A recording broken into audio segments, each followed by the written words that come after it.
Cheers. Hello, welcome back to Bald and Board Games. I'm Bald. I'm bored. And you guessed it. We're going to give you a how to play for Vinhos. If the words are slurred, I apologize.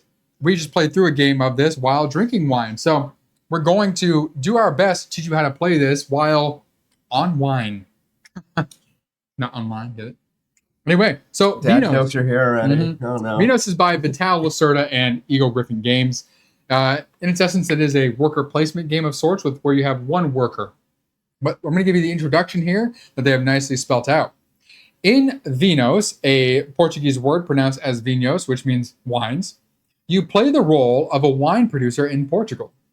Trying to make a name for yourself, you must demonstrate your business acumen and promoting your label and establish the best reputation at home and abroad.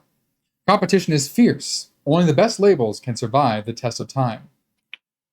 Over a period of 6 years, you will expand your business by establishing estates in different regions of Portugal, buying vineyards and building wineries there. You can hire skilled enologists and capable farmers to help you increase the quality of your wine. Each year begins with a weather forecast for the growing season and ends with wine production. Optimal climate conditions can provide exceptional vintages from which you can produce high-quality wines. While cloudy weather and heavy rain usually have devastating effects, the only way to produce palatable wines from such a yield is by expanding your estates or putting enologists, farmers, or even wine experts to work. With time, your wine will mature and become more valuable, but only if you have built a cellar in which it can age. Profit margins for wine producers can be tenuous, but you can increase your liquid cash by selling your wines to local Portuguese establishments, such as the Casa de Fados, the hotel, or the Enoteca. These sales make it easier to expand your estates and pay your employees' salaries. But it takes more than money to earn prestige. In order to make a name for yourself on the international market, you must meet the requirements of various countries by exporting high-quality wines. And just so you know, we are playing and going over the 2010 Reserve Rulebook. That's what we're showing you how to play today. Hey, we learned something new here as we're playing. You heard 6 and you're like, and then I looked, I'm like, There's is that 3. just the 2016? I'm like, oh no. Yeah. And then it says action, maintenance, wine production, and then it's supposed to go back to start new year. Okay. Well, you heard it here first in this how to play. We're learning how to play as well. Okay. So we're going to dive in here to the setup. We do know how to do that. So first up, we have the game board. Very big. There are 2 sides to this, so make sure you are on the 2010 Reserve side, which you can tell is such by the bank section over here. Kind of a white guy there. Yep. He was just working the bank. Right. So then you have your player boards down here as well. And there's a lot of components going on here. So player boards are simple for the 2010 Reserve side. You have your 4 estate areas. You're going to have 8 of your wine caskets here, or barrels. You have a total of 9 of these markers for the player. They're spread out across the board and on here. So 4 go onto your board, 1 for each estate. Here you're going to have your markers for the fair phase, which tell you how many experts you can use during such. And you kind of put them up there. And you start off with 10 bagos. Not 10,000, because there's no K, like there shouldn't be. Like escape plan did. Yes, it's true. 10 bagos. On the board, we'll go into what each section means, but just so you know real quick, over here, you have all of your vineyards. Here you have your experts. You have your round track, which is 6 years, and as well as the individual actions that you can do. This is the export area. This is the sales area. This is the bank and investment area. This is the fair area. Over here you have your wineries. I almost said vineyards. Nope. Your wineries and your cellars. Up here you have your magnate section. You have your turn order section. your vintage markers here, which will get flipped over every year. So there should be 6 of them, not 3 like we did in our playthrough just now. I was wondering why there was so many. I'm like, that's a lot of variants. Just for randomization. Yeah. Then around the board, you had your VP markers, of course. Yes. So as Nick mentioned, you have the little tokens on your game board, those discs, the 4 for each of the corners. Across the game board, as you'll see here, there are a bunch more discs set out. So starting right in front of me here, we each have one starting on the +1 sign. You'll see this has a little blue circle around it. That indicates your investment track. So as you progress throughout the game, one of your actions can be to invest money, and you'll gain money each turn, just like you're earning interest. Directly above that is the bank track. Again, this is only on the 2010 version. The other side, 2016, does not have this. You'll start, again, on the blue circle, which means you have $5 in the bank because you just graduated college. That's all you have. On the fair track, you each start at the 0 marker. This will progress as the game progresses. You'll mark these each at the 0 mark, which is just the symbol that matches them. In the middle of the round track, you're going to place your character little meeples directly in the center spot.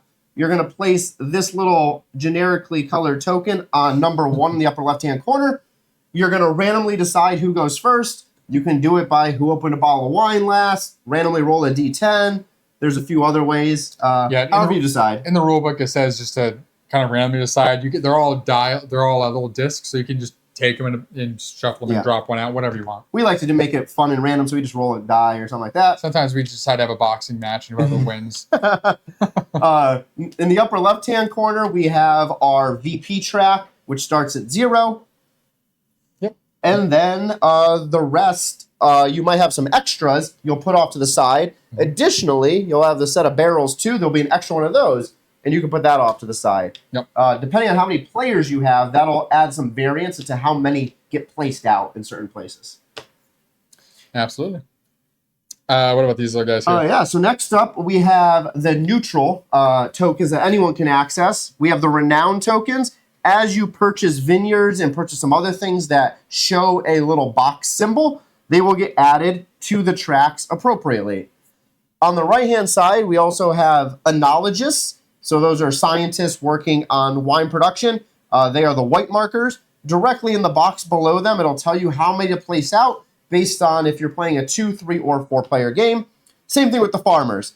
You'll have 4 farmers, and that'll stay consistent across all amounts of players per game.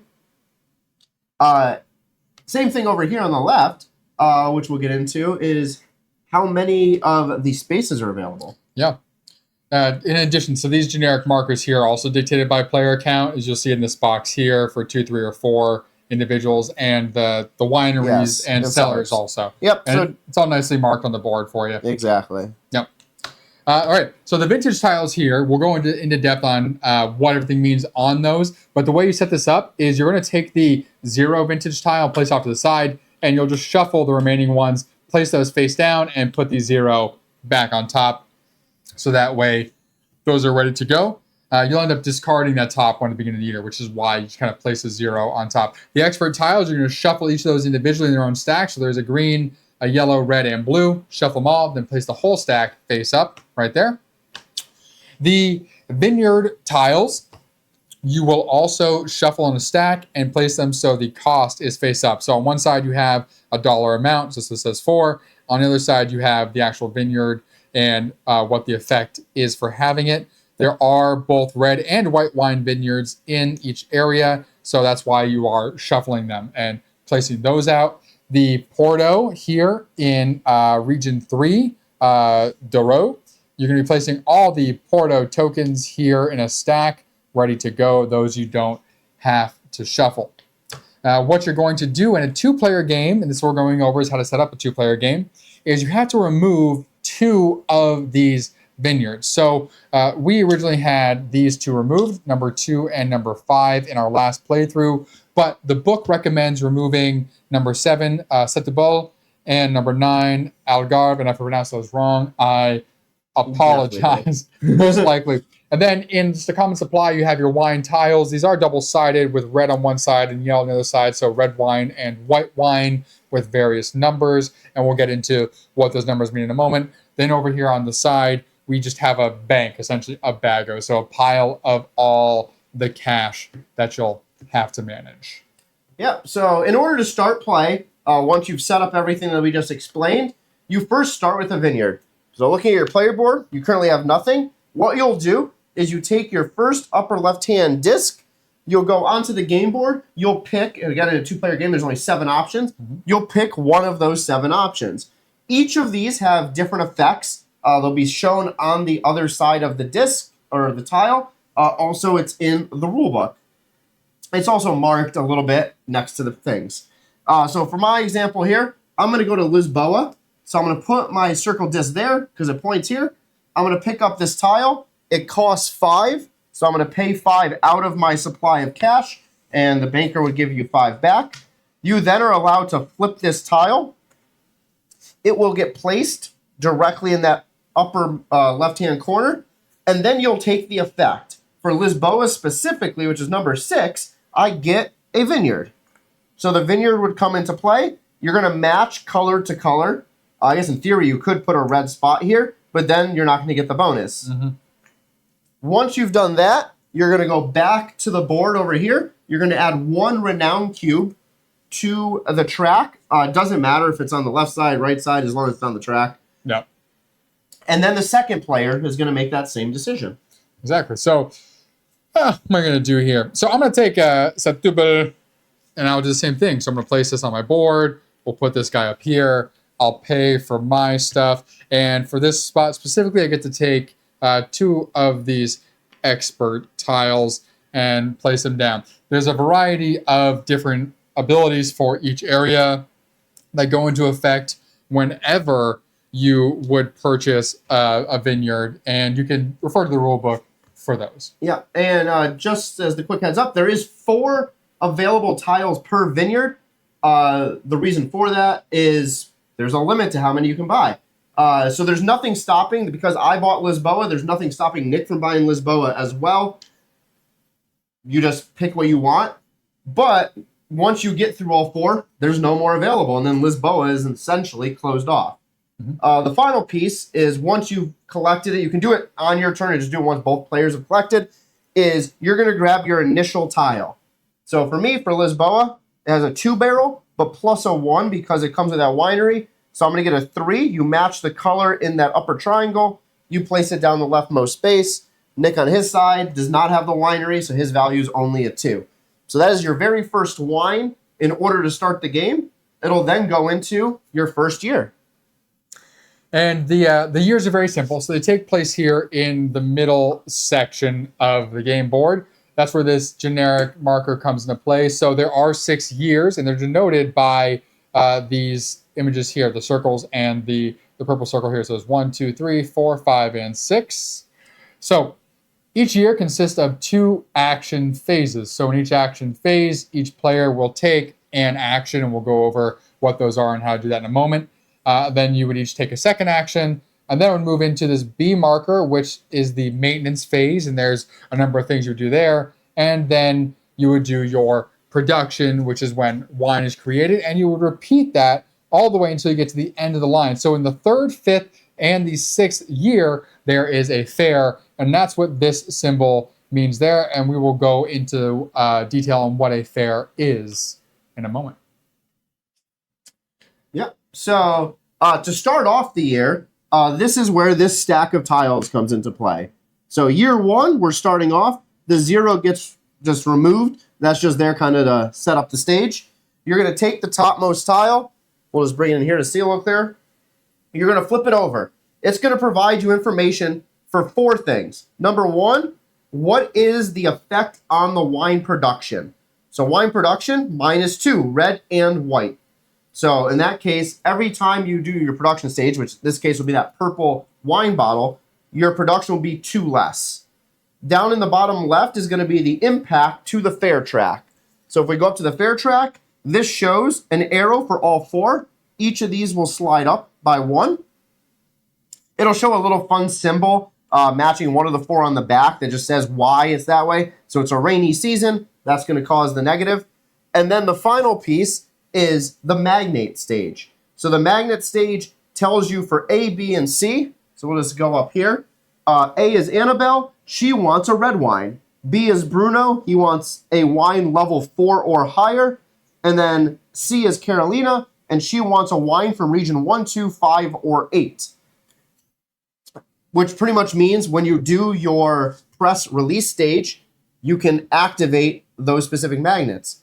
The only thing about this is during year 1, which again is only this specific one, which again changed our whole game, is only this specific set. So these 2 actions, you cannot use the magnets. They don't want a year 1 wine, they want an aged wine. So once you enter year 2, then the magnets are eligible. So we place this right on top. It is then active for that year, and then you start your actions. We do. And so there are 9 different actions on this section here. So you have to move to be able to do an action. And you start off in the middle here. And you have to move. You do have to move. And so you can move anywhere on here, but there is a cost associated with some moves. Yeah, so if you happen to be starting up here and wanted to move all the way to the bottom, meaning you're moving 2 spaces, it's just going to cost you 1 cash dollar. In this case, you'll be paying it to the bank. Not to your bank, to the generic bank of money. The second option is if you were here and you wanted to travel down here, because there's another player already there, you would pay that player 1 cash, and they would get that. The third and final one is if you wanted to travel into the location with the marker, you would have to pay 1 to do that. That would go to the general supply. If Nick wanted to do that, he would actually have to pay 2. 1 for traveling 2 spaces, 1 for traveling into the marker's territory. So at the most, you would have to pay potentially 3. So if Steve was in that spot with the marker here, round marker, if I moved into that spot with him from a distance away that was not adjacent, I would pay 2 to the general supply and 1 to Steve. So a very expensive move that probably isn't worth it. Just to clarify, adjacency is not orthogonally. So it's not like 1, 2. It just means adjacent. So all diagonals count. So when you start in the center, you can move to any of the other 8 spaces for free because that's 1 movement. Correct. All right. So we're going to what each of these spots mean now and what part of the board it's associated with. So the first spot up here is the Vineyard spot. And everything has very clear icons once you understand what they mean. So it has a picture of the vineyards, which of course are on the left side of the board. Do you want to show them the vineyard too? Sure.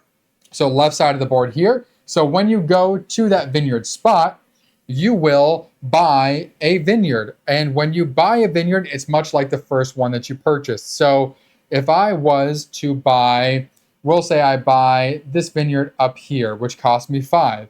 You pay your 5, and you take your vineyard and place it on an estate.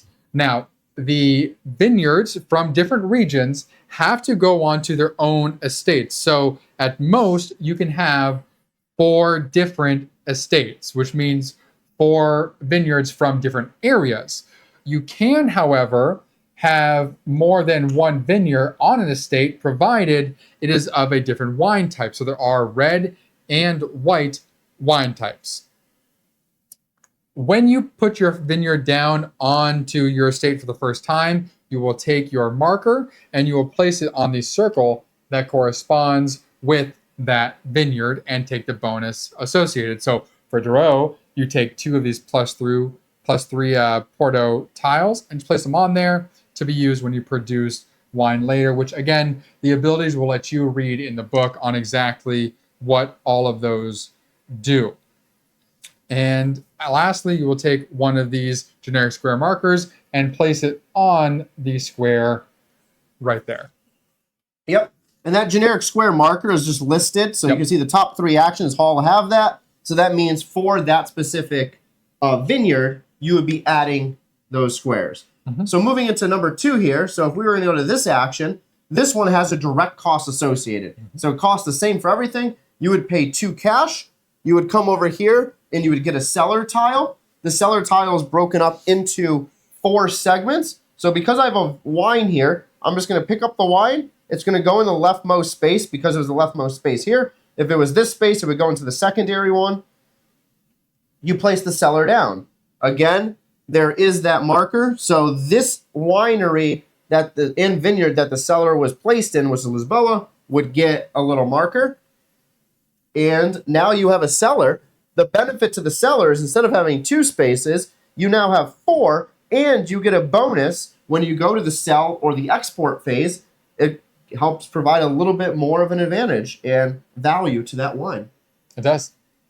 Note about the cellar, you cannot build a cellar in one of your estates until you have that estate established. So you either need to have a winery or a vineyard in one of your estate areas to be able to build a cellar. Yes. You also cannot build a cellar for number 2. So wine number 2, if that is unlocked, that literally shows you cannot build a cellar in that location. You must be in floodplains or something.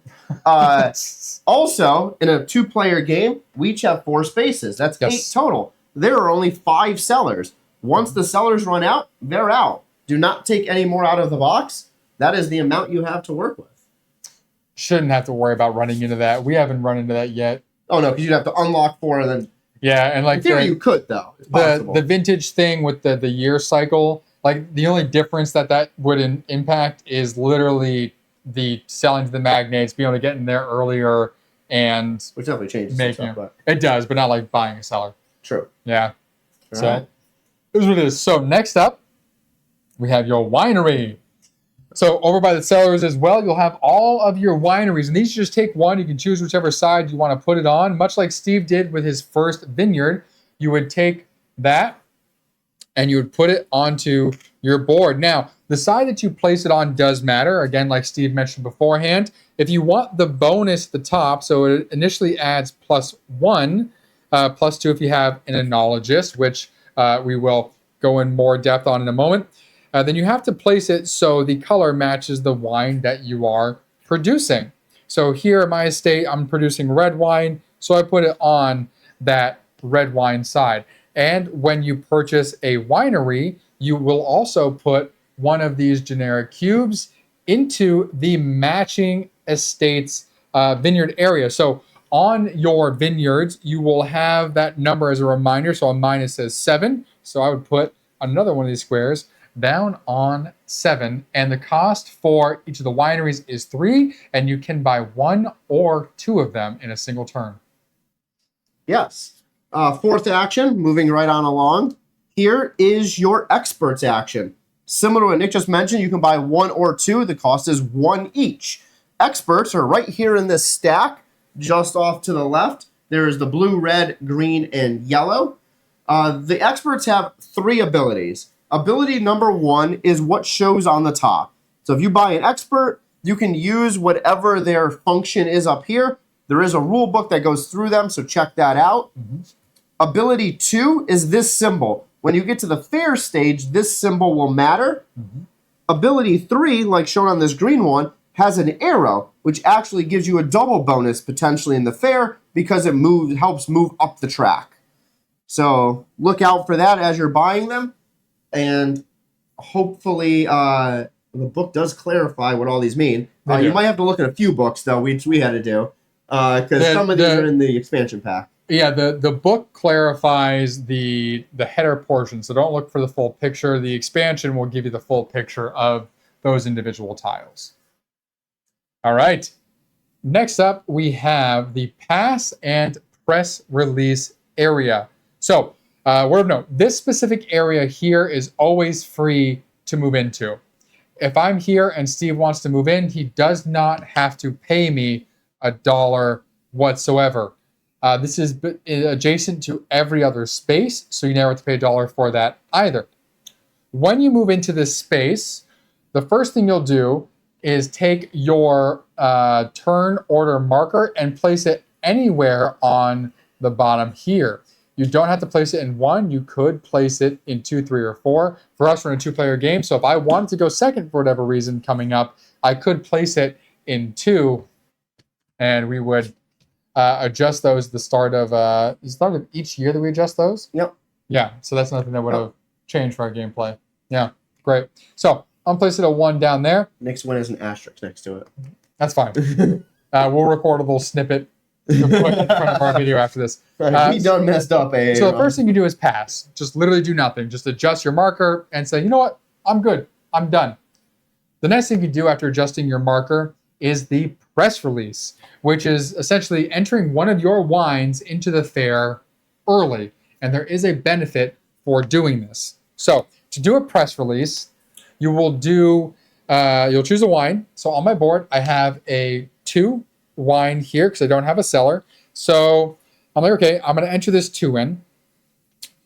Now what I can do is you can use cubes from your vineyard up top. So this is my set to ball area. So there's 2 cubes. So I'm going to use one of these to make this 2 a 3. The reason being is on my board here, you have this over here. So for 1 and 2, you can't use any experts to help you out. But for 3 and 4, I can use at least 1, and so on and so forth.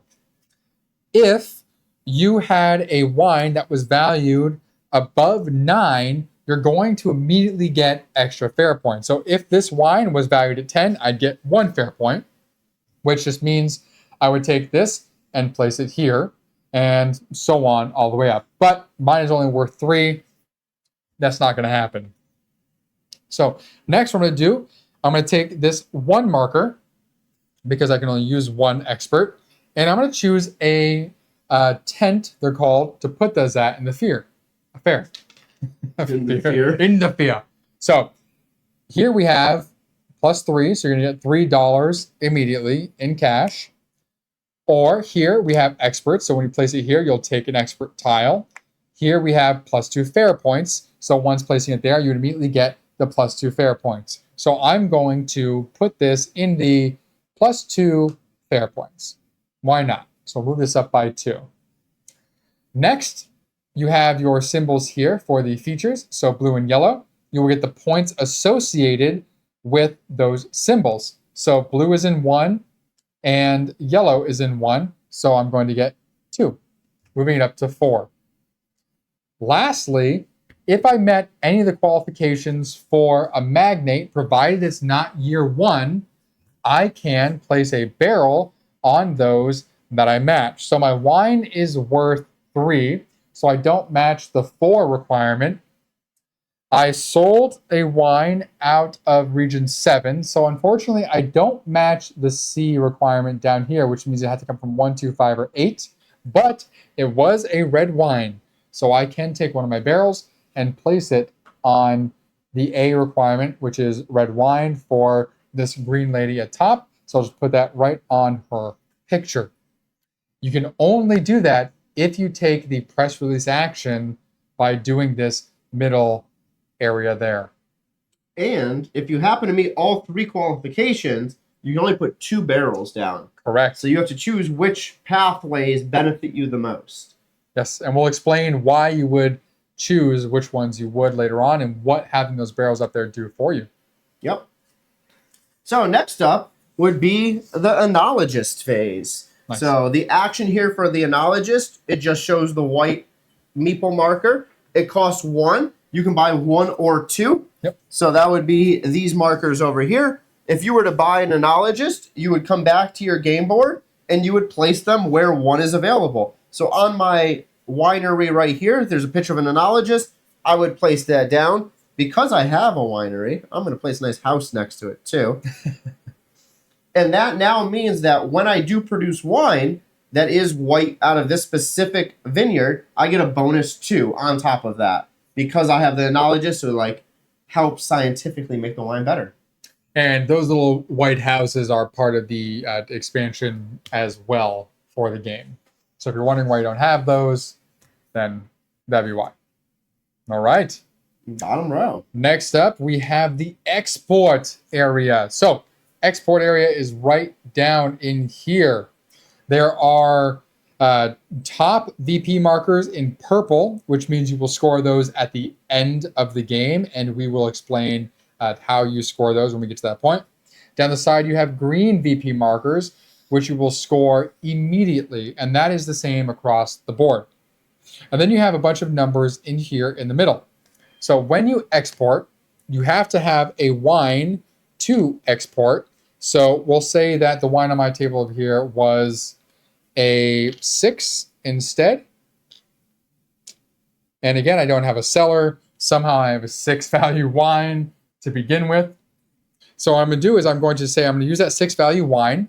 You can then use up to 2 cubes from the region it's coming from. So I'm going to use both of those cubes. They each add +1 to the value, which would make that 6 and 8. So in a 2-player game, you only use this inner area, which is marked. You can't see it on camera, but it's marked right here with a little bounding box. I'm going to place my barrel on the 8. And I would immediately score 5 VP points for doing so. And you can only use these generic cubes to help you out. If I had a barrel that was already at 8 and I was only going for that section of 8, I could not use this to push it to 9 and take the 8 spot. I would have to take a 9 spot. You can't waste cubes. You have to use them if you need them. Yeah. If you don't need them, you can't use them. Which really doesn't make, at least for this setup, it doesn't really make any sense to do that. No. Like if unless this you're was trying to block.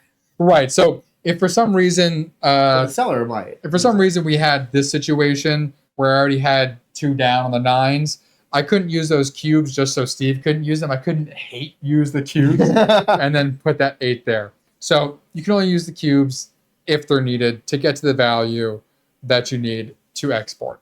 And then those barrels will just stay there for the rest of the game. Yep. All right. So the next section directly next to it here is the selling section. Spelled different than seller, it's a selling.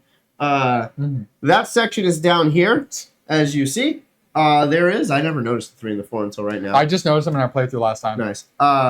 She would have changed everything as well. Because you could sell multiple. Yeah, Yep. you can. So I thought about it, but I wanted more money. yeah, in both the export stage and the selling stage, you can do that multiple times during the same action. So for example, let's say on my game board here, I had, let's grab a 4.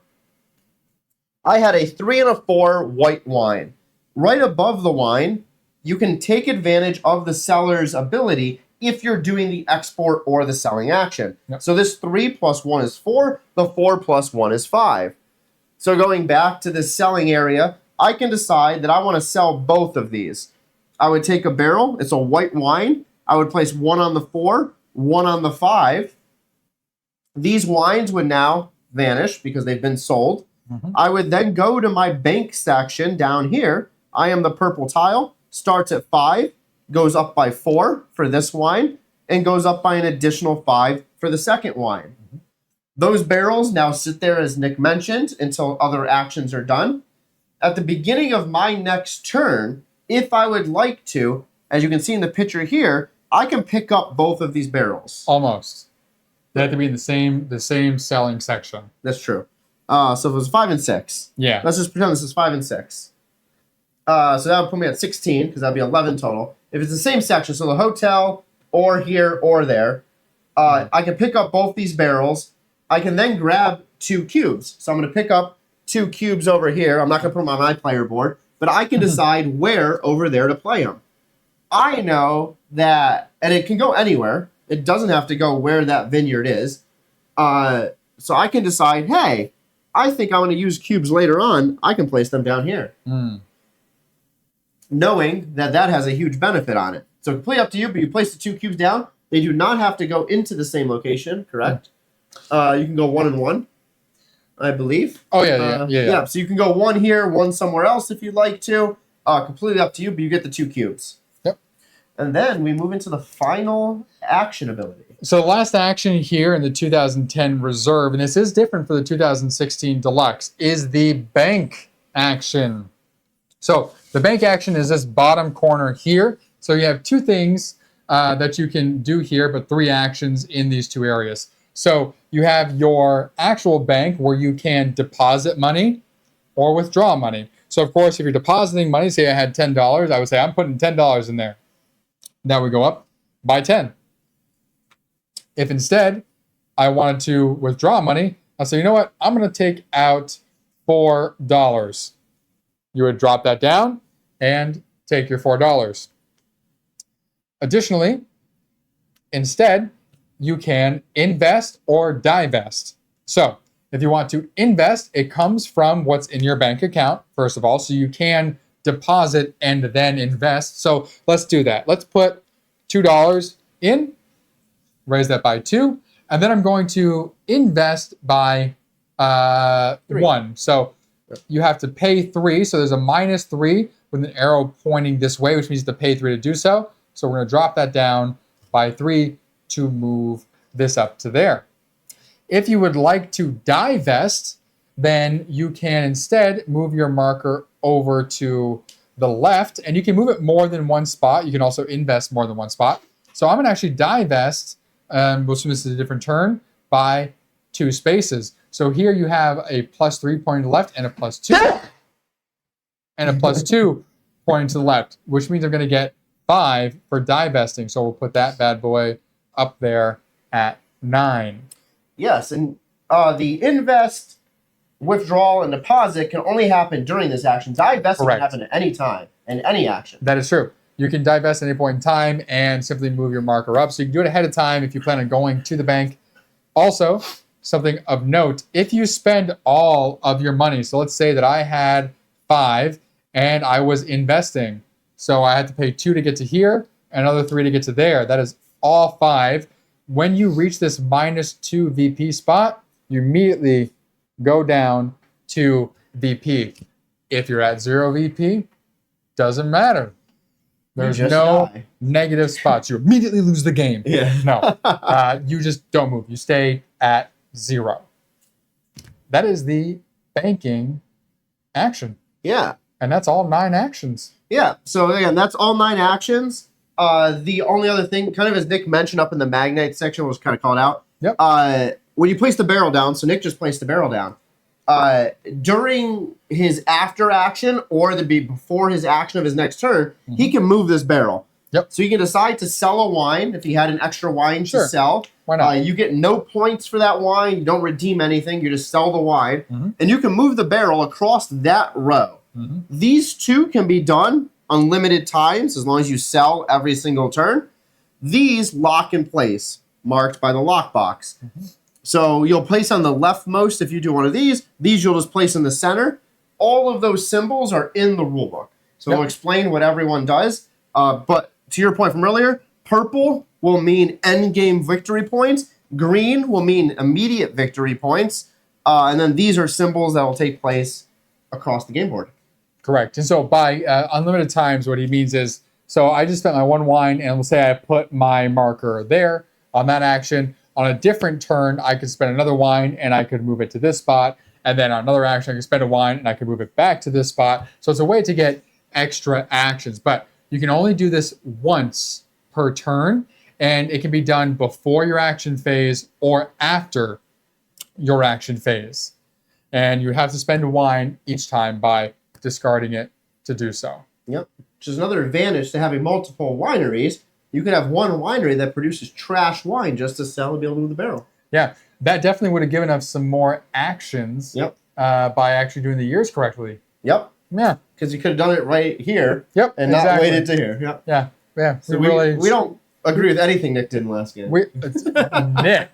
Both of us. We screw us up. Either way, the way we played it the same way between Steve and I, and I beat him twice. We didn't play the exact. And I beat him twice. I should have read the rule. This is because you read the rule book to set up, I think is the issue. There's a lot of stuff going on. First time we played. Tuesday, you read the whole, I didn't read anything. It's fine.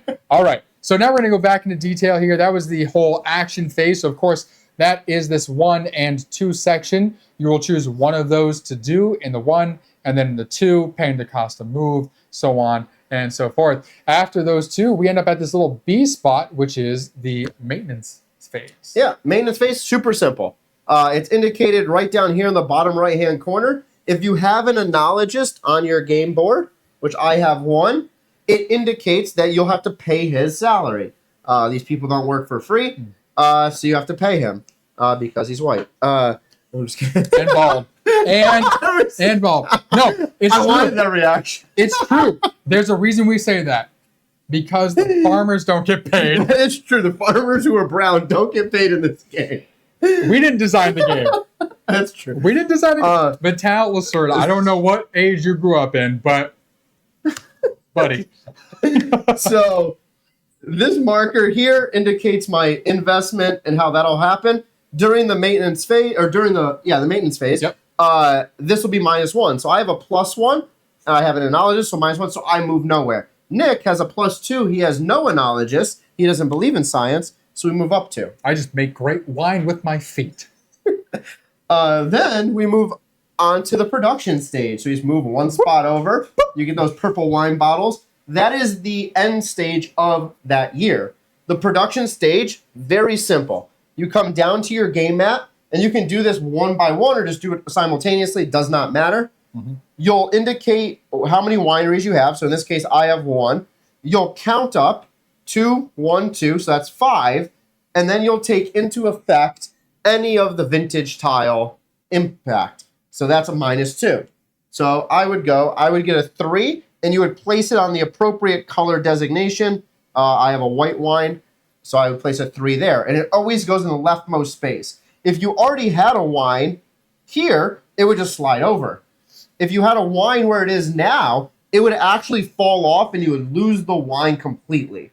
So if you're in the rightmost space and you enter the production phase, the wine just disappears. So that's a good reason for either doing the press release early or selling it to move your barrel, is so you don't lose this wine completely. So I've done mine. It'll go over to Nick. Mm-hmm. He has 2 wineries. I do. So you get to do both. Right. So I get 2 for the vineyard. I get 1 for the winery. I don't get the additional 2 because I don't have an enologist. So enologist would add 2 to your value. So this one only gives me 3, but it's -2 for the vintage. So really, it's a 1. Not great. Here in the next area, I can choose to do a regular wine at 2, but because the vintage minuses 2, instead, because of the specific vineyard I have these Porto tiles, which would add +3 to my wine value. So I'm going to start off with a 3 on that one. And there are a number of things that go into your value. So of course it's your vineyard, which will be 2 always. It's your winery, which will be 1 per winery, and you can have 2 wineries in one estate. It's going to be +2 for the enologists at your winery. So you could have +2 for 1 enologist. If you have 2 wineries, you could have +4 if you're producing the same type of wine. The farmers add +1 to your value if you have any of those on there. And the only way to get farmers in the 2010 Reserve Edition is to have the Rebajo, so number 5 here, available to purchase from, and to have that as your vineyard. Then you can get a farmer when you place them down. And then lastly, you would have your vintage tile that would add or subtract from that value. Yes. So when you complete the production stage right here, we now know as soon as you cross into action number 1 of the next year, you would choose a new vintage tile. So we would just flip the next tile. So this one has rainy season, not thunderstorm. So it's only a -1 instead of -2. Yellow would go up by 2. Red would go up by 1. You have your indicators for the magnets that now apply. We would go through that until we get to the end here. So you have 3 full years. We then get to the fair. And what happens when we're in the fair space? Really quick, I apologize. We missed one thing with the production. At the beginning of production, you can actually move your enologists and your farmers. Oh, yeah, you can shift them around if you want to. You can move them between your estates. So if you want one of your wines to produce more because you're preparing for the fair, you can put them there to produce a high-quality wine specifically that you want to get into that fair. But you can only move an enologist from a winery to a winery. You can't just move it onto, like, the vineyard space. It has to have the enologist mark. Correct. And you can only have 1 enologist per winery. Yep. Exactly. And then the farmers, I believe, go on to the vineyards. And you can only move those from vineyard to vineyard.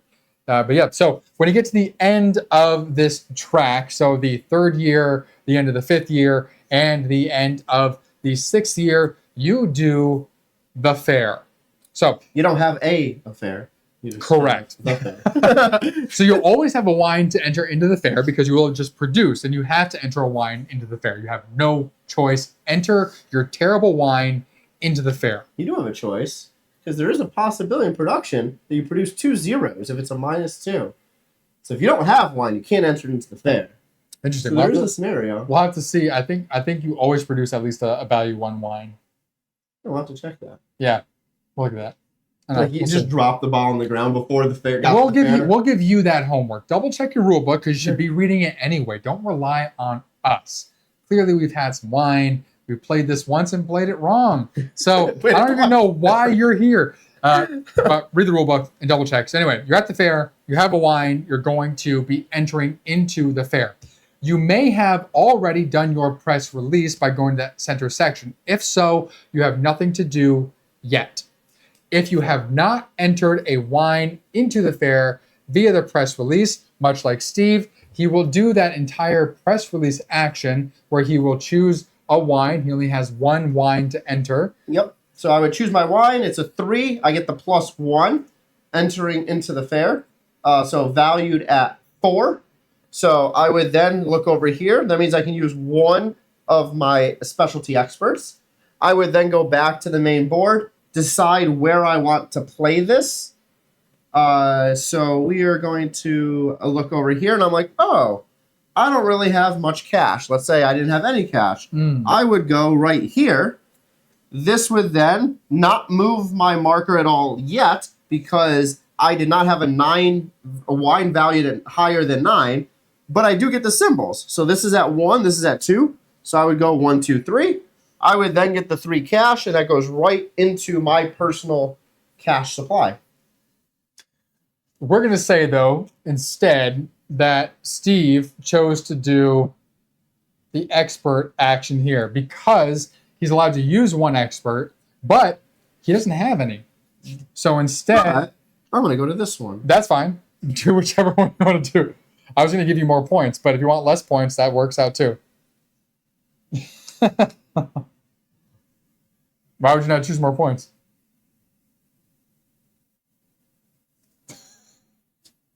No, I got you. Come on, yeah. So if I went there, I can grab one of these. So I'm going to grab one. It's just going to sit off to the side. Yep. But I would get, let's say, 1 point here, 1 point here. So I'd be at 2 points. Correct. So Steve has now done his press release phase. He's entered his wine into the fair. He's gotten his bonuses, much like we explained beforehand in the press release. So now it is time for the fair. So based on this number you have here, so we can each use 1 of our experts. I have 2. Steve has 1. You're going to pick up your experts and secretly choose 1, if any, that you want to use. You don't have to use any, but you can only use a maximum of whatever this number says on your token that is listed. So I'm going to use potentially this one, Potentially this or this. You know what? We'll see what happens. So at the same time, once everyone is chosen, you're going to reveal. I'm going to use both of mine, and he's using one of his. So on our tiles, as Steve mentioned beforehand, you have these symbols here that have an arrow. This is when those come into play. So I have a blue symbol with the arrow, which means that this is going to tick up 1. Steve has a green symbol with an arrow, which means that's going to tick up 1. So you're going to move those, and then the symbols corresponding to the tiles you played. So I have red and blue. Steve has green. You're going to immediately score fair points for those tiles. So I have red and blue, which means I'm going to get 1 and 2 points. But he's not, because he just broke a rule. What are you talking about? You can only go up those points if it matches the marker. That is not true. That is 100% true. It's in the book right here. That is not true. 100%. The 2010 version it's is if true. it matches. Nope. Your chosen expert tile features must match your fair slot. It has to match. We've been doing that wrong too. Nope. I did it. This is probably why you've won so much. Because I've been following this the whole time and only using experts. That's why I never used my red expert. That's why I never used the red expert that gave me plus 2 fair points. There you go. Okay, we're not counting anything you've done. Amazing. I followed all of the rules. He's followed none of them. Well, there you go. I get none of the rules. There's a lot of rules. Back here. There's a lot of rules. All right. Well, my blue one counts towards A my lot of points. rules. This is So cute. I get the 1. You know what? Part of learning like you're doing now is learning that you're doing something wrong. We're gonna do the how-to before the game plays now, Why? so I can win fairly. Well, no, we can't because we have to actually play through it to actually Yeah, we go should to have the the how front to of as us well. here.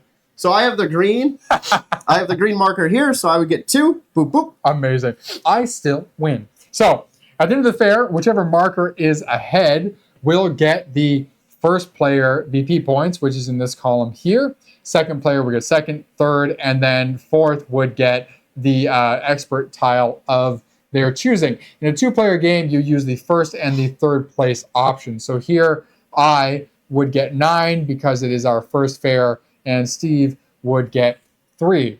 And then you would adjust the turn order based on the fair point. So Steve would be first, and I would become second. Yes, and the fair marker does not move. It stays right where it is here Yep. at 4 and 5. So when you get to fair number 2 and then number 3, it'll continually move up. So for me, losing this one might be strategic because I moved green up to Yep. the 2 spot. So knowing that moving forward, maybe I'll focus on green and try to get it up here, where then I can bypass him in fair number 2. As long as I am playing by the rules. That's ridiculous. That is so hilarious. The experts that you use, regardless if you're able to or not, so that red one I guess I would keep because I couldn't really use them. So this blue one I also couldn't use 2 because I only have a 1 there. So 2 rules at once. pay attention, people. Pay attention, class. So the 1 blue one that I used would give me those points, and then you discard it. It's gone. Done. Out of the game. And now, if you had used any of these experts for their ability during your actual turn, which could be used at any point during your turn, when using them during your turn, you would just flip them over. Okay, so that's during your action phase, you can just flip those over. At the end of the fair round, any that you flipped over, they could not be entered into the fair. You would just flip those back over, and they could be used in this next set of turns or for a future fair. Man. So So once, let's move these out of the way a little bit. Once you've completed your 3 sets, so let's say we just completed fair number 3.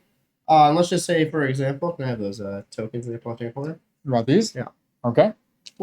We'll just say, for example, that the endgame score here, Nick was at 40 points after everything. I was at 34. Yeah. Sure. We then go into the next stage, which is the endgame scoring. Mhm. So anything around the game board that was marked in green, as you see here, as you see over here, as you see over here, that should already have been counted. So as you progress throughout the game, all of the green should be counted. We now are counting the red. The 2010 and 2016 version have different counter methods, so pay attention in your little handout book here to make sure you're checking the correct one. But we have 3 things to count. First will be our bank. So if you look down here in the bank, based on how much cash you have, you will increase appropriately. Nick is broke. He gets nothing. I have 16 cash. I don't get 16 points. I get 12. So 15 through 19 is within this box. Mhm. I get 12. So I would move from 34 up to 46. Oh, no. Next up, you would go into your export stage. The export stage is based on how many barrels you have in the column. So if there's 1 barrel in the column, that player will get all of the victory points. If there's 2 barrels in the column, 1 from each player, you would split it. If there's no barrels, no one gets it. If there happens to be a situation where, let's say, what would be the situation? I don't even think it matters if there's any others, however it crosses over. So you just add it up. So there's only 1 barrel here. 8 points to Nick. So he goes from 40 to 48. Aha. Then we get to the final thing, which is the magnate. Again, only these 2 matter. This one would already have been counted.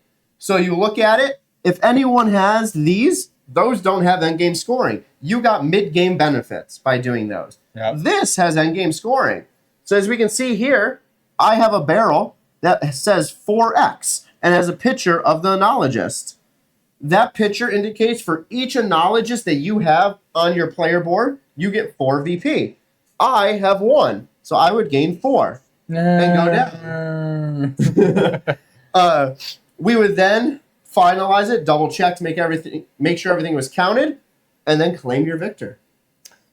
And Steve has won this one. And Legally, how to play. Yeah, we definitely playing through. We missed a few things. I specifically missed this here. We both missed the vintage tiles. I should have caught that sooner to be like, why is there 6 years and only 3 fairs? I thought it was for randomization. This makes sense here, over there. And it also says on the 4th and 6th year, flip all face down wine experts so they're face up again. So that's only here and here. Is the only time they flip face up if you used a wine expert. But this has the same picture on the third. No, 4. So after this is 4. Yeah, when the 4th and 6th start. That's what I'm saying. It's a start of year effect. Yeah, no, that's what I was saying. That's what I said at the end of the fair phase. If you used any, flip it back. I said that. I'm good. I knew that. You just said it wrong. I knew that. There's pictures. It's not after the fair phase. It's at the start of the year. There's pictures. It's at the end of the fair phase. Fool. My goodness. But rule of thumb: read the rule book. Come here and watch this video like you just did. To see what not to do. Oh no, to see what to do, but also see where you might be tripping up as well. These are meant to be kind of dirty run-throughs of how to play these games. Yeah, we got to play again because I've won both times, and there have been things that have been done incorrectly. I think the first one I probably would have won pretty much legitimately because we were both learning. The second one may have been closer based on that, except for the fact that a lot of my points came from the bank, so I think I still would have been ahead. I still would have won it, probably not by such a wide margin, though, at that point. I don't know. I might have magnated different. Maybe, because you could have done it here and here. Yeah, both of us for sure. We'll see. But, hey, they're fun. You know, the Vital Lacerda games, there's a lot of rules going on. Take your time, read the rule book, play it wrong, and then learn how to play it right. Yeah, but going into next week, because you're watching this here on YouTube, we will definitely more thoroughly go through Weather Machine before we put it on this table. Well, you should read the rule book also. I will. Now. Yeah. I don't trust Nick right now. Find a PDF, read the rule book. It's a lot. I'm just going to read it on Tuesday when I have it in my hands. No, it's going to take so long to read it. Read the PDF ahead of time. I'm going to read it ahead of time, and then we'll jump in and play. Prepare, sir. Yeah, Prepare. I'm not Scar. Oh, my God. That's be prepared. Yeah, exactly. I'm not a Boy Scout either anymore. Well, hopefully you enjoyed this How to Play for Vinhos by Vital Lacerda and Eagle-Gryphon Games.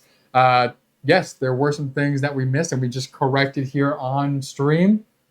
So thank you for watching. Go watch our playthrough, and watch us play through it incorrectly. It's fun regardless. And leave a comment below if there's anything else that we missed, or if there is a different Vital Lacerda game that you'd like to see. We're going to be playing through, as Steve mentioned, Weather Machine.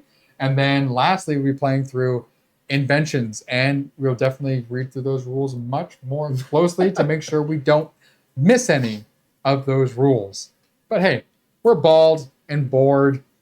What do we know? Neither of us are blind, though, so we should have been able to read them. Yeah, first. Blind's not here, but that doesn't mean that we are literate. So, use that word right now. I know. Thank you for joining us here at Bald and Board Games. I'm Bald. I'm Bored. Read your rule book.